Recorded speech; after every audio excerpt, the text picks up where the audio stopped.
in here. Today we are going to make a beef carbonade stew with some pear crisp and a lovely like grilled cheese using some Diablo Gouda and some salami.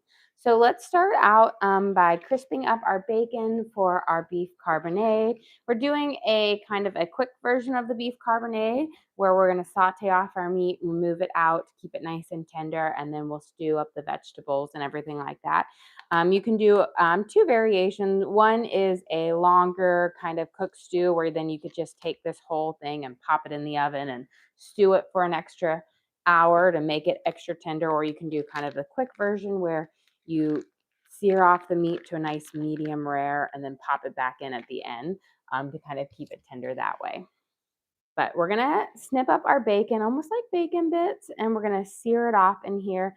And then, so then we'll have that nice fat to cook up our meat in, and then our veggies in there. And that's gonna give this really wonderful flavor to our stew, which is kind of where you get the term like the carbon in there for the carbonade. Think of like carbonara and all that bacon, essentially. We'll get this. There we go.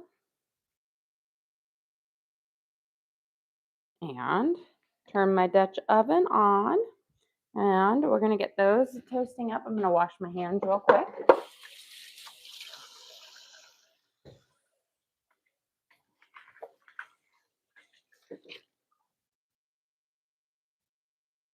And while our bacon is cooking up, we can work on our pears for our pear crisp.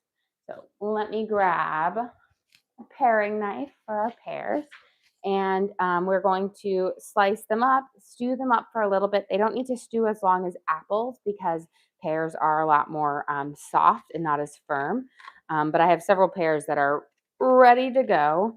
And you don't want your pears to be too firm on there, but typically once they start to get little brown spots on them, they're kind of perfect for cooking with because that's when they're nice and sweet.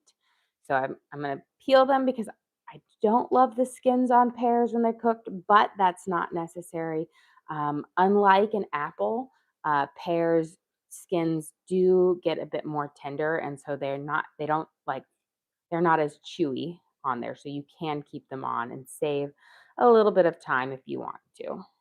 But I like to peel them off. It gives a nicer kind of texture, I think. So we're gonna slide this through, take kind of their seeds out, and then I'm just gonna peel off the skin. I've got four Bartlett pears here, and we're gonna give them a nice peel, and then we'll slice them up. And then we're gonna, stew them for just a little bit. Put a little bit of brown sugar in, and cinnamon, vanilla, splash of lemon juice, and then we'll give a little bit of butter and then cornstarch to kind of thicken up the base. And then we're going to make our crumb topping to kind of sprinkle over the top for our crisp. And then we'll pop it into the oven to bake up. Here. But nice thing to do, especially since, pears are kind of in season right now. So they're good winter fruit. And change it up from like an apple on here. They're lovely. They taste very similar to apples on there. A little bit more fragrant in the flavor, but I do love them. Good option and a bit more tender. So we'll get these guys are going on here. And then we'll work on our stew a little bit, kind of a nice hearty stew. We're going to be using in our stew, kind of what we're seasoning it up with is rosemary, thyme, garlic. I have some parsley and green onions that we'll add towards the end, mushrooms, onions, some carrots, tomato paste, a little bit of beer, which will add to the broth base to it, and then of course beef broth on there. But it's just a nice hearty beef stew. We'll add a little bit of flour, act as a nice kind of thickener for it, since it is a nice stew base on there. But really great. It's been really, really cold here in Tennessee. So it's perfect for your winter soup weather. I'm going to give my bacon a quick toss. Let me grab some tongs here and give it a nice stir. I'm going to turn my Dutch oven down just a smidge, and we'll let that bacon kind of render out its fat. There we go. And again, this is going to add just a really great flavor to the stew. That bacon just really makes it pop. It just highlights it. It's one of those things where even the smallest amount of bacon just really has such a wonderful flavor. Here, let's get these guys up and going. Now we'll have these kind of toasting up or cooking up in our little Dutch oven, which we'll then bake in the oven. Pears don't need to cook quite as long. Like we don't have to do a pre-cook on them as long as apples because they are a bit more of a soft fruit on there. But you do want to give them a little bit of a cook on there. That way we can kind of add our cornstarch into it to create that kind of thickness to it and just give them a little bit of a tenderness. Do you have a question? Where are your recipes available? So we do upload all of our videos to the link on our page, so you can always re-watch to cook all of our things. I try to go through every ingredient, measurement and how long we cook it. So always re-watching to cook, make everything.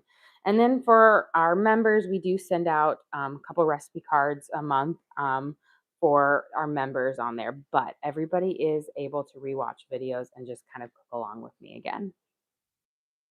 And my goal this year, I'm working on it, is to get a cookbook out for everyone. I'm in the process. I've started on it, so hopefully we'll have that done on there. I already have for over 100 recipe cards made up, which I'm going to be kind of incorporating into my cookbook as well as some new ones to kind of make it out because I want to make sure I have a well-rounded cookbook with some great sections in there, that has both sourdough and some soup recipes and meal ones on there because, I love soups and sourdough and all the different things you can use with discard and everything. Okay. Oh, did I already peel all 4 of those up? Perfect. We're going to get these nice and kind of sliced up. Instead of doing long ones, I'm going to kind of cut them on their side for them. With pears, I'm going to leave them a little bit thicker than I would apples because they are a softer fruit. And that means they'll get a little bit more tender. And if you kind of overcook them or cut them too small, they'll get more mushy. So leaving them in a slightly bigger slice. That way they kind of still keep their form.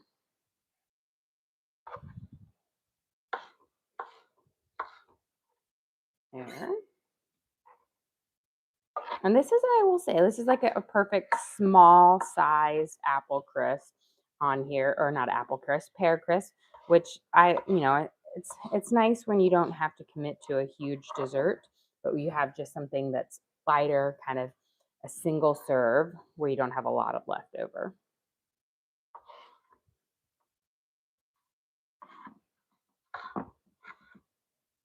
Get these guys in here. Okay. And get rid of our peels, and then I'm going to wash my hands.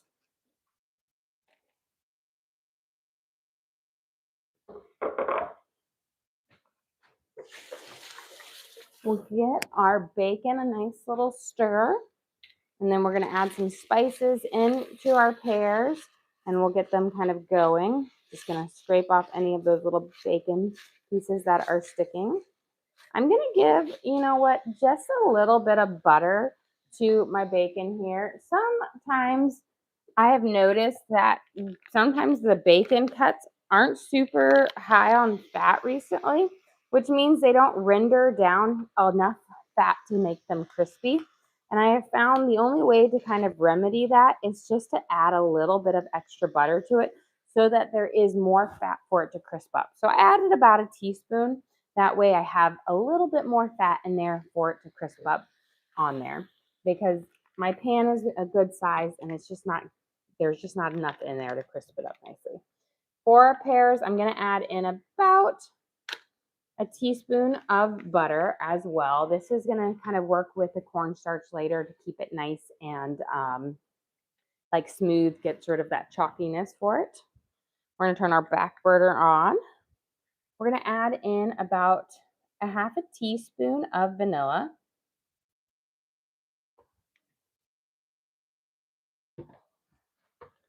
Juice from half a lemon. It's Wanda's birthday today. Oh, happy birthday, Wanda. Hope you have a great day.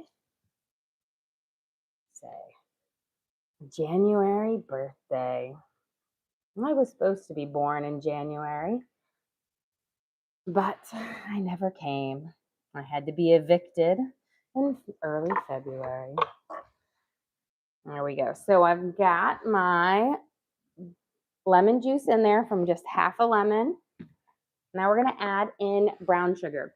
You do not need as much sugar as if you were working with tart apples. Pears are a lot sweeter, so less goes more with it. Otherwise, if you add too much, then it becomes really, really sweet. Paula sent you again. Thank you, Paula. We appreciate that.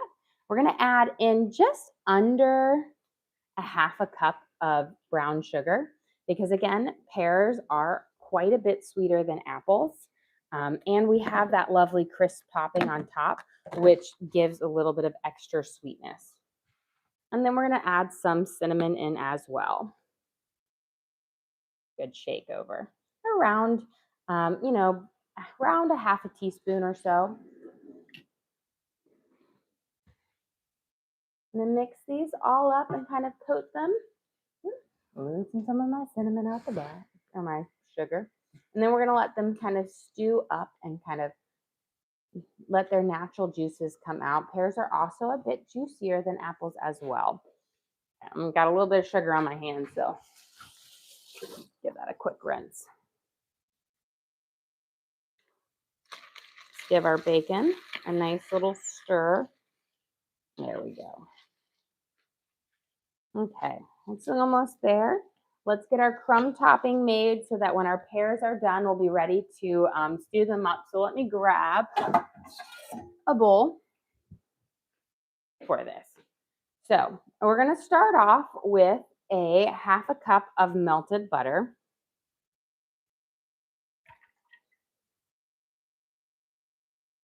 There we go. And then we're going to add in a half a cup of brown sugar.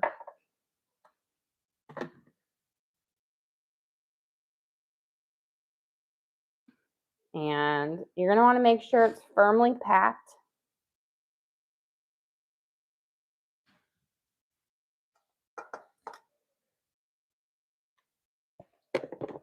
And then we're going to add in, let's give this a quick mix. Let me grab a spoon real quick.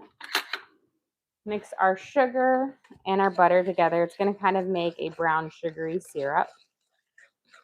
And I'm using light brown sugar, but if you want a little bit more depth, a little bit more of that molasses flavor, you can use a dark brown sugar as well. There we go. Okay. Now we're going to add in about a half a teaspoon of cinnamon. A couple good shakes. Half a teaspoon of salt.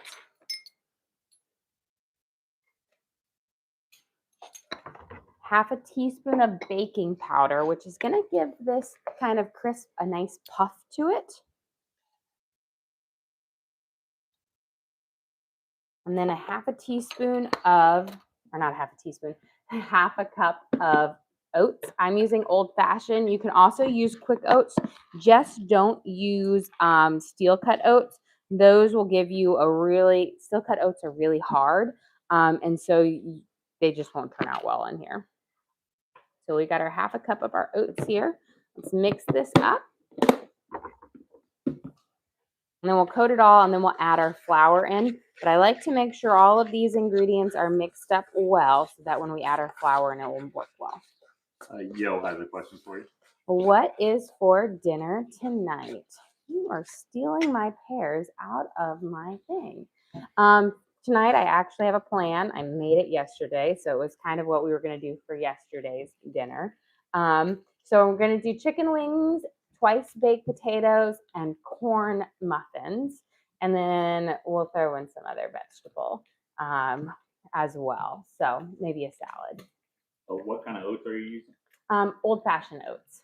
So just a good old classic. You can use quick oats as well, just don't use the steel cut oats. Give our bacon one last kind of mix around. We'll let those, there we go. And now we're going to add in about 3/4 of a cup of flour into our base here. And this is going to be our crumb mixture. But let me give our pears a nice stir here. Look at that, looking lovely. This is a good question for you. You ever make cake or cupcakes just out of a box? You know what? Yes, there is one cake I make out of a box. And it is because, you know what, I grew up on this cake and you can't beat it. Funfetti cake out of a box. It is a favorite in our family, you know, and we love it. And that is it's one cake that my kids will request on like a birthday. Typically, that's the cake Torin always requests on his birthday. He requested a red velvet this year, which surprised me. But it's typically the funfetti cake that he always requests. That is the one cake that I typically make out of the box. Because there's actually, you have to use, you can't replicate a funfetti cake necessarily on its own because there's a special coating on the sprinkles that prevent them from dissolving in the cake batter. Otherwise, your cake will turn to like a brown mess on there. So, and it's just delicious. But I don't just make it straight out of the box. I do change the recipe. So I switch out oil for butter. I add an extra egg and I switch out the water for milk. So I do change the recipe a little bit to make it a little bit more of a home style cake. But yes, that is the one cake I definitely make out of the box. There we go. So we're adding our 3/4 of a cup of flour in here. And sometimes I add a little bit more just depending on how the crumb looks like at the end. Now you don't want to like cream this at all. You want to just mix it until it's got a nice kind of base together for it. If it's too wet, you want to add a little bit more flour to it. And you just never know like how many oats you got in there in your cup, whether you got more or less, you know, depending on how packed they are. Would you ever try to make funfetti from scratch? That's what I said. I have tried to make everything, but you have to have those special sprinkles on there to really get it. Otherwise, they kind of, you know, the sprinkles dissolve into the cake and they don't turn out pretty on there. I can make the base flavor of the cake part, but you don't get the fun bougie like rainbow sprinkles on there. And I guess I could always buy those specialty coated sprinkles, but I don't know. The box is so good, and it just reminds me of childhood because that was also, I feel like everybody made that cake. That was the cake at everybody's birthday party growing up. Everybody had it, and it's just good. Okay, this is kind of the crumb that I want for our topping here. So put this to the side. I'm gonna give my hands just a little rinse here.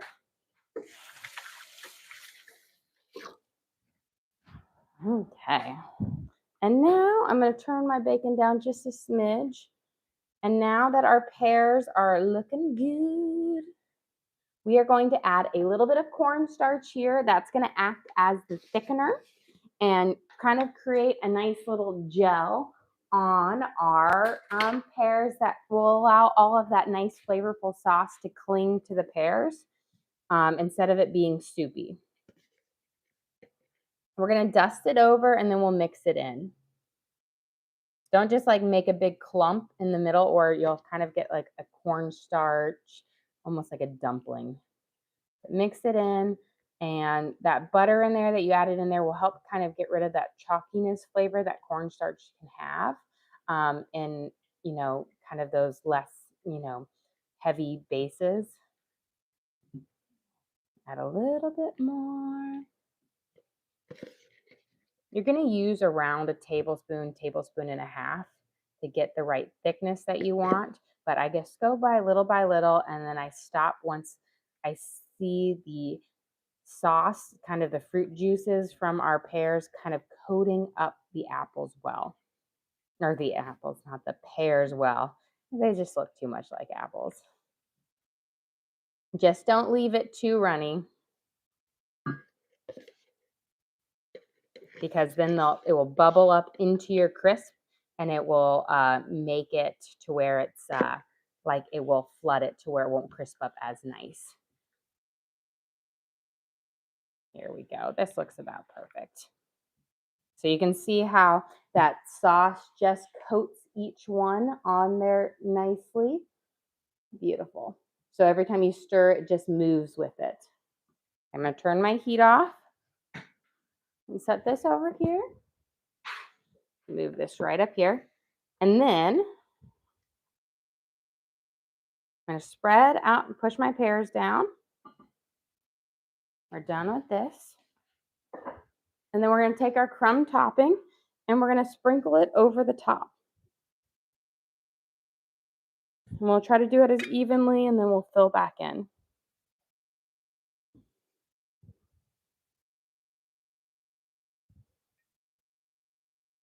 There. And then we're going to pop this in the oven at 350, and it's going to bake for about 25 minutes on there. And that's why with pears, you don't have to worry so much about it, but you want your like your crumb topping to cook up, which takes about 25 minutes. But when you do like a harder fruit like an apple, you really need to pre-cook the apples. Otherwise, they will be too firm, and they won't be soft and tender in that 25-minute bake. But if you bake it longer, you risk burning your crumb. And you could always tent your crumb with aluminum foil, but I find it's just easier to pre-cook them up. So let's go get this in the oven at 350, and it will cook nicely. The pears will continue to cook underway, so they've already got it nice. My Dutch oven is nice and toasty as well. Slide that in there, and we'll set my timer for 25 minutes. And it will be nice and ready. And this batch also works really well if you need to take it to go, or for somebody in a loaf pan, like one of those aluminum foil loaf pans. It fits perfectly in it.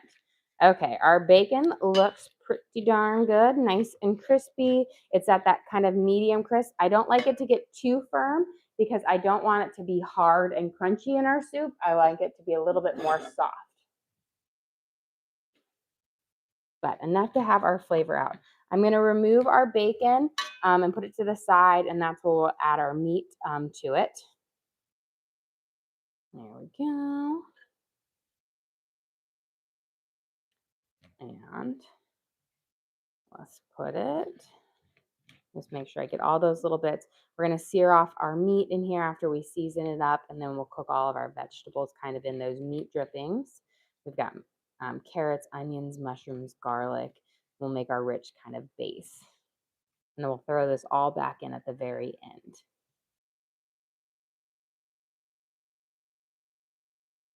There. Okay, good enough. So we've got our bacon right there. Crispy, but not rock hard crispy. And now we're gonna just kind of season up our meat on here.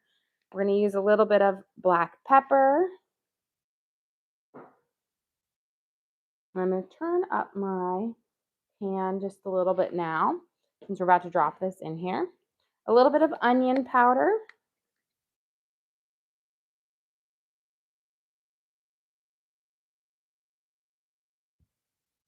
We have some rosemary.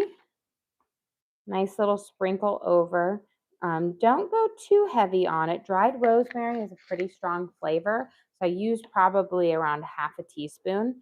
And then same with thyme, I'm going to use probably around a half a teaspoon, because these spices will stay in the pot and continue to release out their flavors. So less is more on those, because they can be a little overpowering if you go a little heavy-handed. Now, if you're using fresh herbs, you can definitely use more because they're not quite as strong. And then we're going to add in a little bit of garlic salt, about a teaspoon or so. Give this a good toss. I'll just toss it over my bowl. And then we're going to drop them in to our bacon grease and we will let them start to cook up, making sure they kind of get nice and toasted. And in here in this bowl, this is just like stew meat from the grocery store. So it's beef. So we're going to sear it off. And typically when you get stew meat from the grocery store, it is just random cuts of beef that are left over from when they're trimming up their different roasts and stuff. So it's not all from one cut of meat. It's just the odds and ends.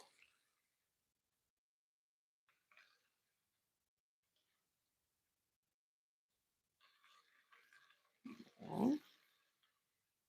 Get that going.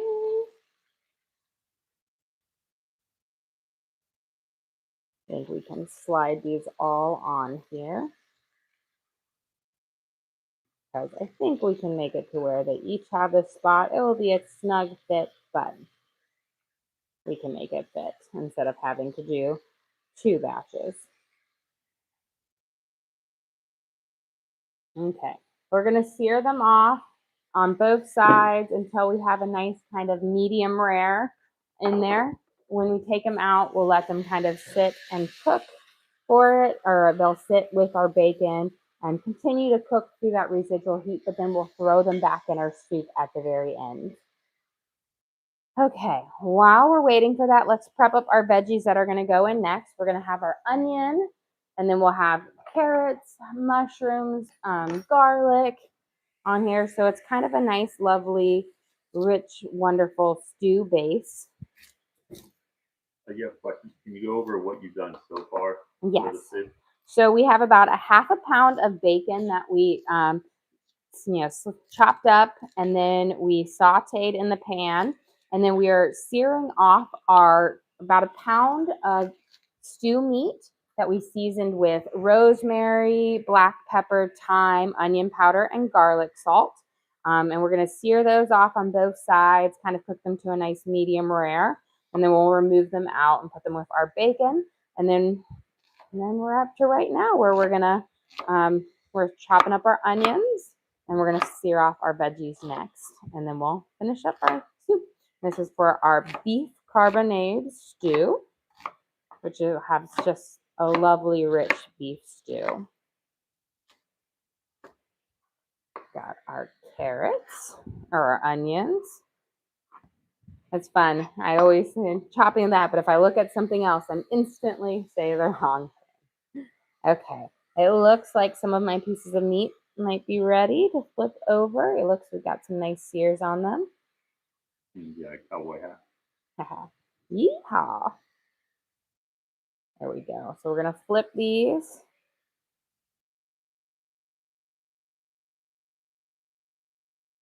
And turn my pan up just a little bit more. Kind of cook off that extra liquid. And this is going to have such great flavor from the bacon as well. And that's kind of like the highlight of the soup. That bacon is really going to make this such a rich flavor in the stew. That is just really, really nice. There. Flip that around.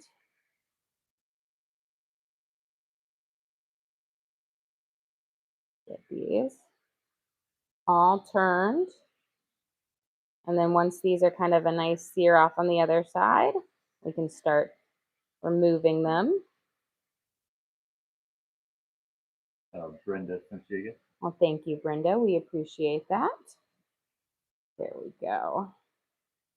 And just about all. I said they were kind of packed in there, but I said we made it all in one batch. We'll sear these off nice and quick. While those are searing, I'm going to get my garlic kind of mashed up. I'm going to use a good amount of garlic because, again, it's going to be nice and hearty with this stew. and it's just going to be wonderful. In about a minute or so, we'll take out our meat. We don't want to overcook it. I want to cook it to a nice kind of medium rare. So if you were to cut into it, you'd have a nice pink center, pinkish red center on there. Again, when you take it out, it's going to continue to cook in our little bowl over there, and we will be tossing it back in at the very end for that.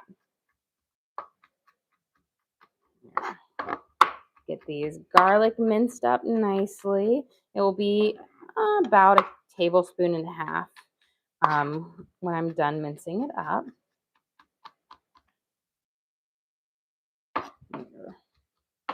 Get this a nice dice up. And let's check on our meat. I think we should be about ready to take out. Smells wonderful. The rosemary and the bacon already just smells just lovely.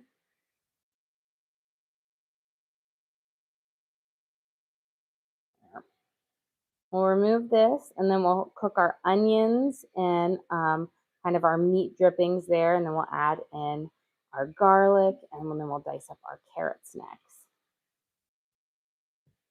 It's really important that you don't just try to take a shortcut and leave your meat and your bacon in there.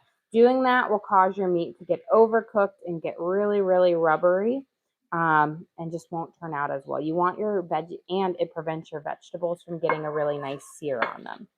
So make sure you take them out and sear off your vegetables so they get a good sear and your meat doesn't overcook, because we're doing a quick version of the soup, which means we're not stewing it for that extra hour. Now you can definitely put this back in the oven and stew it for an hour to make everything again fall apart tender for this, but you can also eat it right away. And sometimes it's nice to have soups that you can eat right away instead of just having to do like that, a 2-hour wait on it.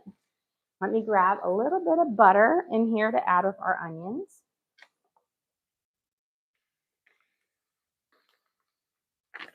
There we go. And then I'm going to turn my pan down to about a 5 since we're no longer searing off our meat. And as you can see, our onions are picking up all of those spices and those little meat drippings, and it will season them up lovely. Once they're nice and translucent and have a little bit of a goldish coloring to them, we'll drop our garlic in. Move that over here. Let's get our carrots peeled and diced. What's your favorite thing to cook? Probably I love making homemade ravioli and homemade pasta. Now it is definitely work, labor love, but I really like it because everything is from scratch and it's just so delicious. And it's one of those meals that everybody in my family really loves. So that is probably one of my favorite things to make. And it's my husband's favorite meal. And I think it's also my son's favorite meal. So I would say I really love making ravioli. And I love when I'm doing it, like baking and decorating a cake. When it's like the crazy fancy cakes, like for my kid's birthday and they ask for something ridiculous, I do love that. As long as it's not under a time crunch. I don't like doing anything under a time crunch.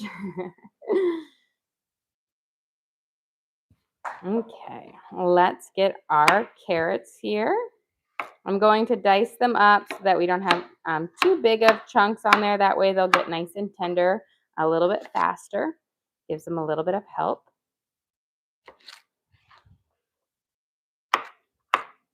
So I'm quartering our bigger parts of the carrots. The smaller part I just left, nice and small, or just in half, because those don't need to be quartered.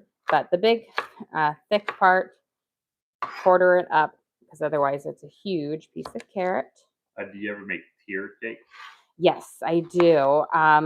Typically, most of the time, I'll do the I'll do the tall stack ones. I do mini ones that are like a 5-layer cake. But I have made for my friend's wedding. That was kind of my gift to her for her wedding. I made her wedding cake for her, and that was a 3-tiered cake. And I decorated it with like white roses, eucalyptus leaves, baby breath on there. It was really, really pretty. She wanted kind of, it was a very like natural one. So I had it on like this wooden stump base there. And she wanted like the scraped buttercream around where you saw kind of like a crumb coating. It turned out really, really pretty. And was a really simple, kind of cake. And I did a butter cake base for that with fresh strawberries in the middle. It was delicious. But I have done tiered cakes before on there. I don't make cakes often because, to be honest, I'm not a huge cake person to eat, as in the sense that I don't love cakes, but I enjoy making cakes. Let's add our garlic in. There we go. We're going to let this saute up. Get a nice little flavor or crisp it up just a second before we add our onion or our carrots in. The cameraman is about to lose the meat bowl because he keeps stealing the beef out of it and the bacon. Okay, let's get our mushrooms sliced up. Do you need a napkin? I got my shirt on. Yeah. There we go. So I'm going to slice up our mushrooms. I've got a good amount of mushrooms here. I'm using, these are just white button mushrooms. They were on like super sale this week. Normally I get baby bellas because I love baby bellas, but I've got these. I'm cutting them, I like to do whole mushrooms for a couple of reasons. Whole mushrooms stay fresh longer, and I can slice them thinner, which means you get a better sear on your mushrooms. And more mushrooms in every bite. And there's going to be a lot of mushrooms in this soup. That's kind of what it is. Kind of like a beef and mushroom soup, but delicious.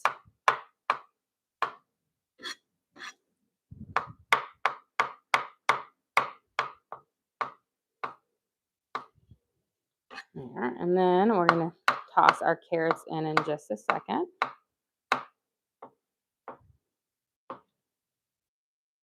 Let's give our garlic a little stir. What's a good substitute if you don't like mushrooms?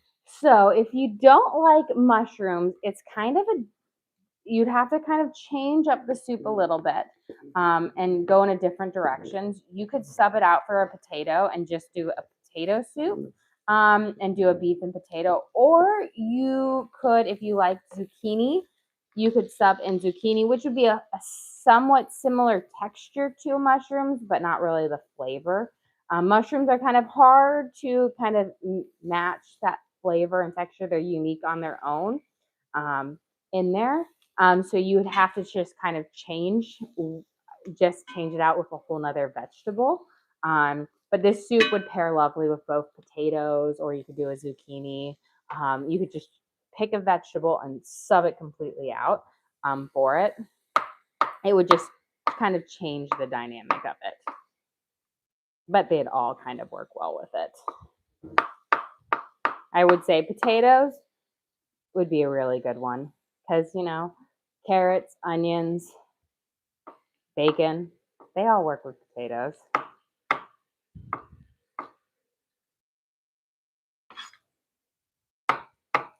There we go. And if you're going to use a potato, you're going to want to you could either use like the baby Dutch potatoes or Yukon Gold. Don't use a russet potato because they're not really great for soups because they kind of, when you cook them for too long, they just kind of dissolve away, turn to mush. So you're going to want one that will hold its shape a little bit better, which will help soak in the broth and the flavor. There we go. Okay, let's get these mushrooms in sauteing.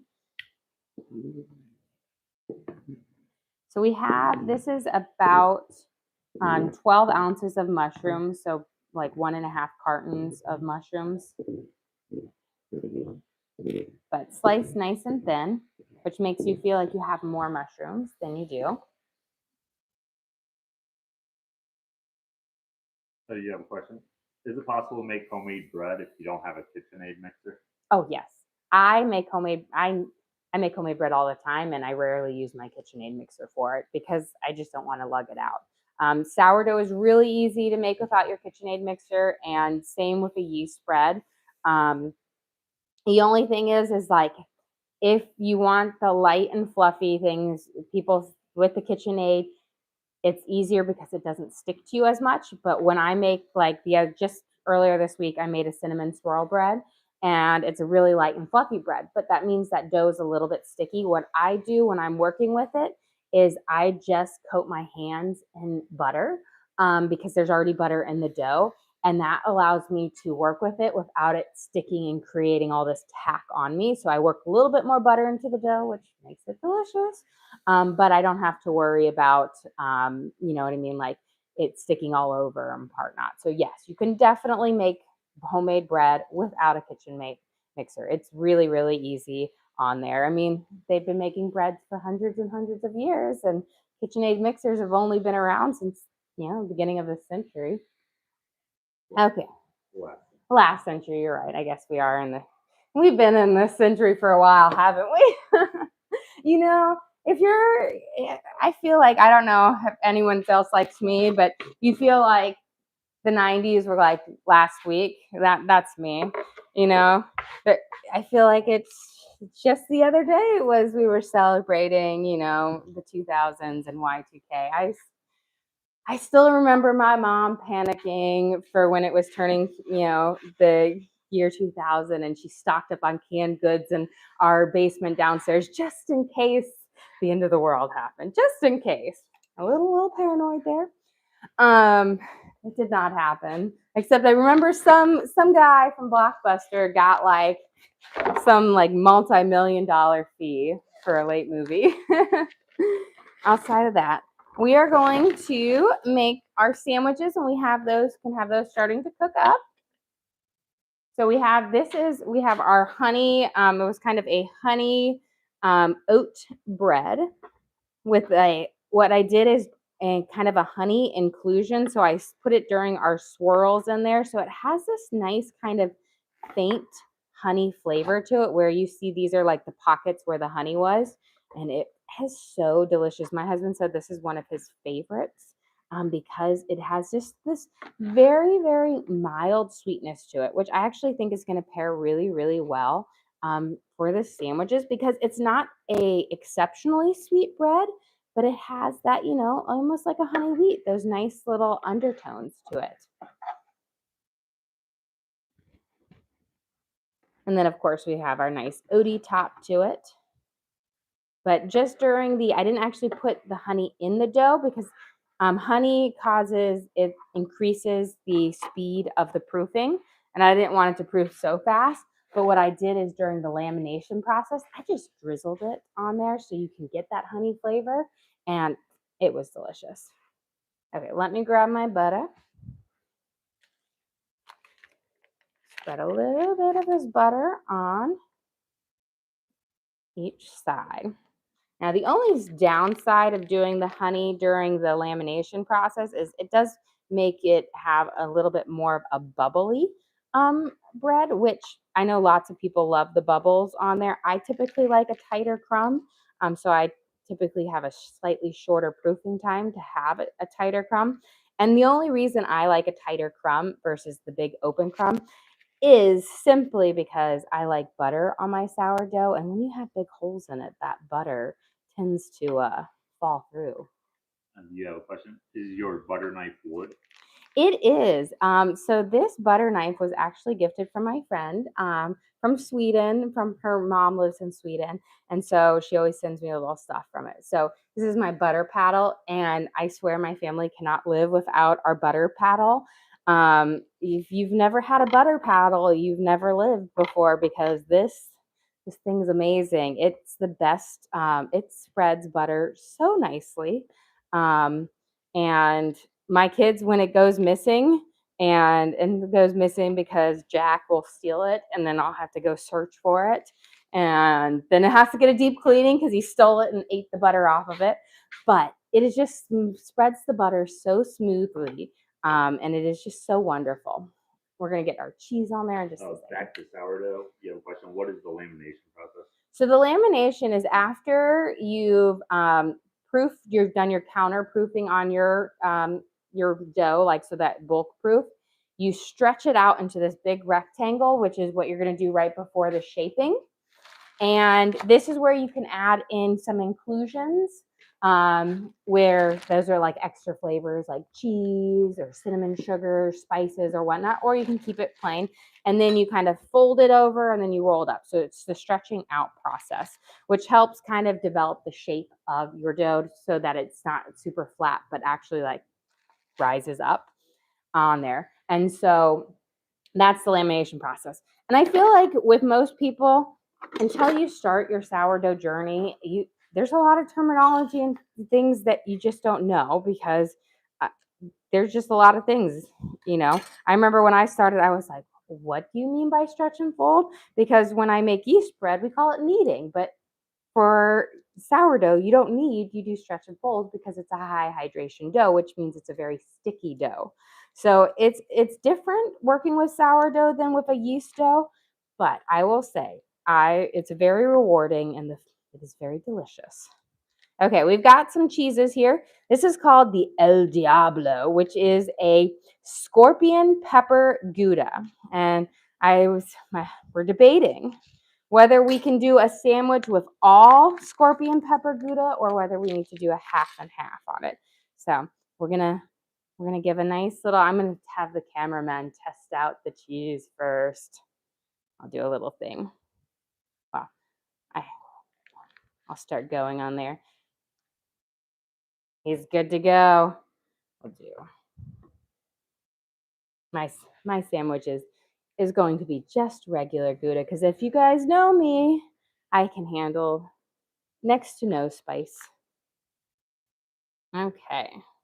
So we've got our scorpion pepper Gouda on there. Nice kind of coating. And then over here, I've got my good old block of regular Gouda because Gouda is probably my favorite cheese. And it's a cheese I kind of grew up on because we always had this on our Swedish smorgasbords. And it's just always a cheese we had because, it's a European cheese and my mom is Swedish. So we always had it around. Let's give this a nice little thing. And then we're going to go grab our apple crisp out of the oven. I'm going to turn on, while we're waiting, I'm going to turn on my griddle pan so it can start warming up. And then we grab this out. So we've got our apple crisp, or not our apple crisp, our pear crisp. See, it gets me every time. Baking up here. It's been baking at 350 for 25 minutes. Looks gorgeous. We've got a nice golden crust around the edges. Would Havarti be a good cheese for sandwiches? Excellent. Havarti and Gouda have very similar flavor profiles. They're both kind of a semi-soft, creamy cheese, which have really wonderful melting profiles, which I think make them excellent for grilled cheeses because they give you that wonderful, like, ooey gooey pull. So this is our pear crisp. We spiced up our pears underneath with cinnamon, a little bit of vanilla, lemon juice, and brown sugar. And then we topped them off with a lovely brown sugar oat crisp made with brown sugar, cinnamon, flour, touch of salt, and of course a little bit of baking powder, which gives it this nice little puff, which makes it wonderful. Okay, we're gonna add on some salami to our sandwich here. This is going to, I feel like it's going to pair well with the scorpion Gouda because salami, I find that you want to pair it with a more mild cheese like a Gouda or Havarti because it has a strong flavor and you don't want it to be overpowering. There we go. And then let's get our next round. on here. And then we'll get these cooking up, and then we're gonna finish up our stew on there. The nice part is most of this stew is really cooking up the mushrooms right now and having them come out their flavor, and then we'll add our next kind of part in. We'll get these guys cooking here. Get our scorpion cheese. So for my husband's birthday, we kind of gifted him this nice cheese, specialty cheese thing. And he's got all these like really cool cheeses that have those wonderful flavors to them. So it's always fun to make these new grilled cheeses with them. And it's just fun to try like doing new things with that. Okay. These look like we've got some great saute on them. So we're going to add in our tomato paste right now. We're going to add in about a good tablespoon or so. Nice little squeeze. We're going to coat this up. Let that stew for just a second.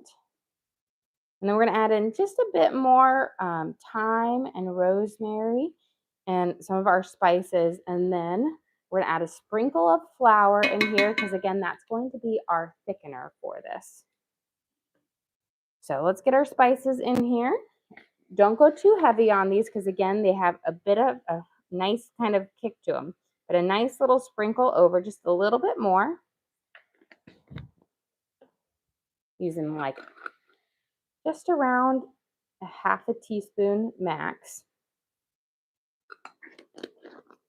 And a little black pepper. And I think we're good. We don't need to add any more garlic salt because we're going to use our beef bouillon here. Give this a nice stir. Wonderful. And now we're going to add our flour to coat up our vegetables, which will also be our base that will help thicken up our stew. Where did I put my measure? There it is. So we're going to just start by dusting over, and then we'll coat up our mushrooms with this. So a nice kind of dust over like this. You don't want to just plop a whole bunch in there at a time. Dust it and then coat it up. There we go. And then we'll add some more. We'll do it in stages. That way it will thicken up nicely. Turn my little things right there. Okay, and then we're going to add a little bit more. You're going to use around a fourth of a cup of flour max. But again, little by little, because we want it to kind of absorb up. And then we're going to add in we'll add it in our beer first and then our beef broth. There we go. And then our soup is pretty much done. We just have to add in our meat chunks and whatnot. It's one of those things where it comes together pretty quickly at the end. Get our, just making sure. There we go, nice and toasty. We need about a half a cup of a beer. And we're just going to pour a little bit over. And we're going to deglaze the bottom of our pan. And then I'm going to add just a little bit more. And I'm using this to kind of deglaze. It will cook off kind of the alcohol content first and just leave those nice flavors behind. There we go. And I think we've got one more splash to get us there. Okay. So now we've got this nice kind of thick coated here. And now we're going to do our kind of our beef bouillon and our water. So I've got my water here. I'm going to add it in slowly. We're going to use up to 4 cups, but I'm going to mix it and stop once I get to the consistency that I want. And then I'll add in a nice scoop of beef bouillon. So little by little, because you don't want to flood it and then you have it too watery, because again, we want this to be a nice thick stew. There. Mix around to get all of those spices incorporated.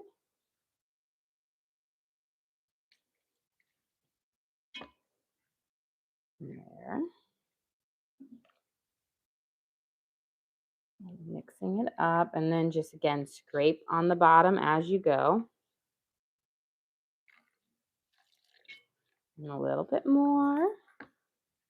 And let it simmer for just a second. I'm going to check on my grilled cheeses here, and then we'll add some more into our soup.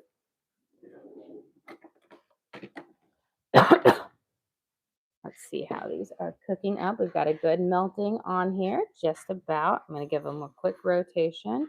We'll flip over, and then we'll start heating up on the other side, and we'll kind of finish off.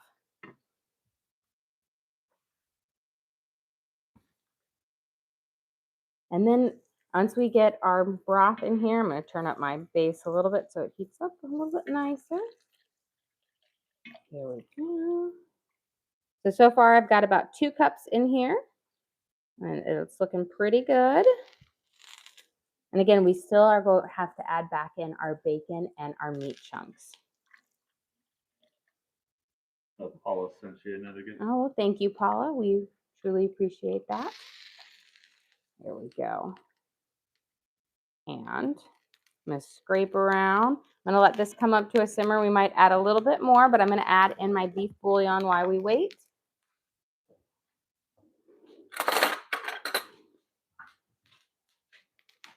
I want it to come up to a boil because as it heats up, it typically, why am I scooping in the water? We're going to do a nice heaping spoonful of our beef bouillon. This is going to flavor up the base of our soup, add the saltiness factor on here, which will add just, again, great flavor. There we go.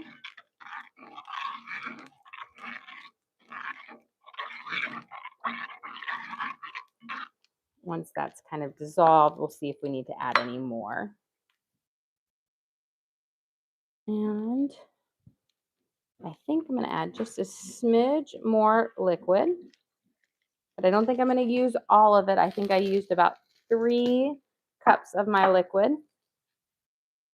And then to give our stew just a really rich color and a nice touch of flavor, we're going to add in just a little bit of kitchen bouquet, which is a nice browning thing.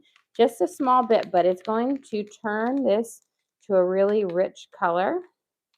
I'm going to add a little bit more. A little goes a long way, and it adds really great flavor. There we go. And a wonderful color. Let's check on our grilled cheeses over here.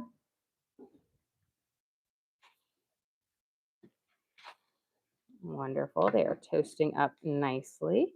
You can see that Gouda is already starting to melt all the way through on here. Okay. And that is, again, it's on our honey oat bread. And we have our Gouda. One's a scorpion Gouda, the other is regular. And then we have our salami, and it's just going to be a delicious grilled cheese sandwich. Let me taste this base, see if we need to add any more bouillon. Then we can toss in our meat, and then we'll garnish it with our parsley and our green onions. I don't think we need to add any more salt. Or bouillon, I should say. Let's get these chopped up. We'll let that simmer for just a second. So I have fresh parsley here and green onions, this is a nice rich stew, but this adds just a really fresh burst at the end. You want to add it right at the end because, again, it's a nice kind of garnishing herb to it, which is wonderful. You have a question? Did you make the bread from scratch? Yes, I did. It is a sourdough loaf that we then added a honey inclusion where I swirled it during the lamination process. And then we have kind of an oat crust on the outside. So delicious, really fresh, like just a traditional loaf basically, but so good. It has a really touch of sweetness to it, not an overly powerful sweet bread, but almost like a honey wheat. Or actually really like a honey white, I should say, but lovely. Okay, let's get our meat in here. So this is our stewed off meat and our bacon. Pop this back into our bowl. Look at that. Beautiful. And now I'm going to add in my green onions and my parsley. I'll save a few to garnish with, and then we will be ready to serve up here. There we go. Okay.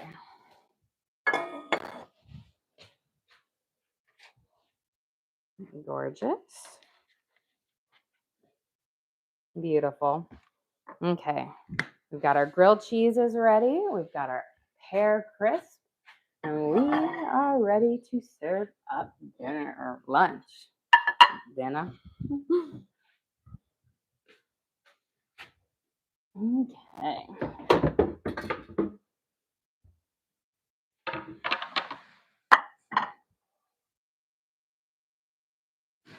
Slide this out of the way.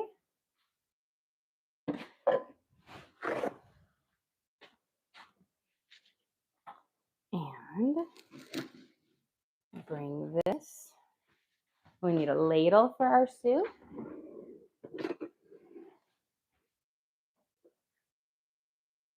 It just looks wonderful. Okay, let me bring our grilled cheese over here. Okay, oh, let me grab it first and cut it in half.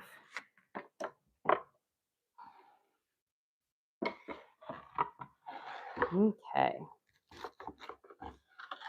We have our homemade grilled cheese here on our sourdough, honey sourdough bread with our Gouda and salami.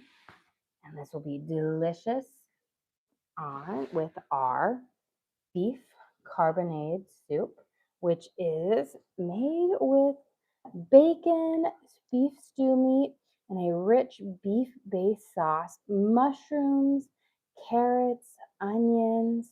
But again, it's just really rich beef broth that it just makes the soup so wonderful on there. Well, and it's just such a hearty soup and stew. We have a little bit of rosemary, thyme in there, and a bit of tomato paste that really brings these flavors together.